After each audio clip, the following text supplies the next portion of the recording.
네, 여러분 안녕하세요. 오늘은 9월 13일 목요일입니다.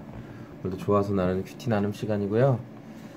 오늘 로마서 7장 1절에서 13절까지의 말씀입니다. 우리 매일 성경 제목으로는 율법의 기능과 한계에 대해서 말하고 있습니다. 율법은 선하고 유익합니다. 다만 사람은 율법을 온전히 따를 수 없기에 율법에 의해 죽습니다. 그러니까 율법이 죄에 있다고 정한다는 거죠. 그래서 그 죄 있음으로 인해 우리가 죽는 거예요. 죄의 싹은 사망이니까.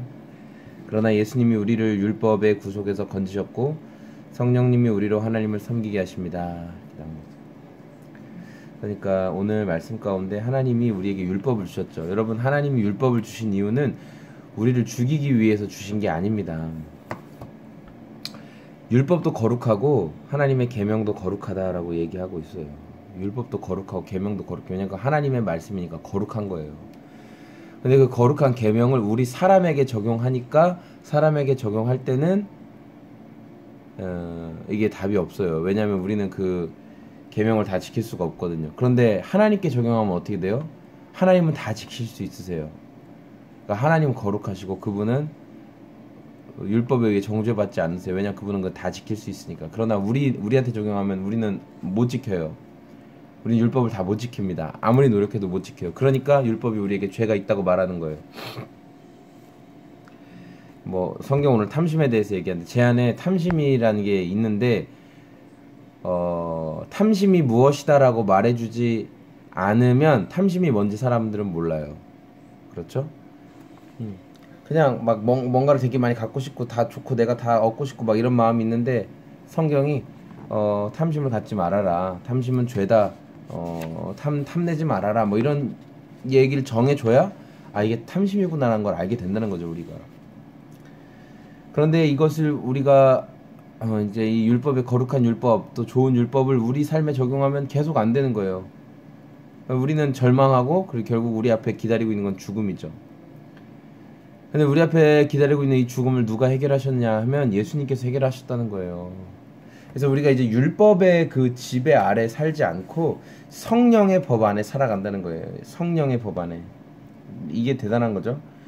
율법의 정죄 기능에서 맨날 무너지고 자빠지고 그게 아니라 이제 그리스도와 함께 우리가 죽었으면 율법이 우리를 정죄할 수 없다는 거예요. 율법으로는. 왜냐면 율법을 뛰어넘는 하나님의 법, 한 의, 예수 그리스도의 의를 우리가 가지고 있기 때문에 율법이 우리를 정죄할 수 없는 거예요. 왜냐하면 우리는 그리스도의 의를 가지고 있기 때문에. 예수님이 율법을 다 이루셨기 때문에 우리에게 율법적인 것으로 정죄할 수 없는 거예요. 법 적용 대상이 바뀐 거죠. 얘기하잖아요. 여자가 남편이 있을 때 결혼한 여자가 남편이 살아있는 동안에는 이 남편 밑에만 있어야 돼요.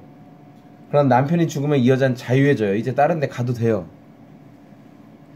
우리가 그리스도가 없을 때는 우리는 율법 아래 매여 있을 수밖에 없어서 율법을 무조건 따라야 돼요. 그러니까 율법에서 우리가 정죄를 하면 우리는 정죄를 당해야 돼요. 그러나 우리가 예수 그리스도와 함께 율법에 대해서 죽었다면 율법이 우리에게 더 이상 율법의 정죄를 줄 수 없다는 거죠.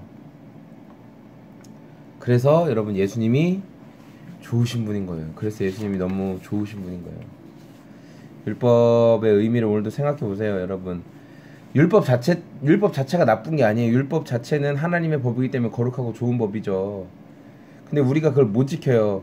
그러니까 율법이 나를 정죄했어, 율법이 문제야, 그게 아니라 사실은 나는 율법을 지킬 수 없어. 율법을 나에게 갖다 대면 나는 절대 못 지켜. 나는 이렇게 연약해. 그러니까 나를 보는 거예요. 연약한 나를 보는 거예요. 그러나 연약한 나를 보는 것에서 그치지 않고 소망 되시는 예수님께 시선을 돌리는 것. 나는 못하지만 예수님 하실 수 있습니다. 내 안에 계신 예수님 해주십시오 라고 말할 수 있는 그런 믿음, 그게 바로 믿음이죠. 여러분, 오늘 그런 믿음을 소유하고 살아가시길 소망합니다. 지금 새벽 3시인데요 제가 이제 22시간째 깨어있네요. 네, 오늘 좀 일이 많아가지고 22시간째 깨어있는데 2시간 뒤에 새벽 예배를 또 해야 됩니다. 그래서 24시간째 깨어있는 은혜를 잠깐이라도 자야 되겠어요, 교회에서. 그래요. 고맙습니다. 좋은 하루 되시고, 여행가 있는 사람들 좋은 여행 하시고, 직장 일 하시는 분들 재밌게 일하시고, 돈 벌어서 좋은 것도 좀 사시고 스스로에게 선물도 좀 주시고, 예, 기쁘게 사세요. 기쁘게 재밌게. 감사합니다. 안녕.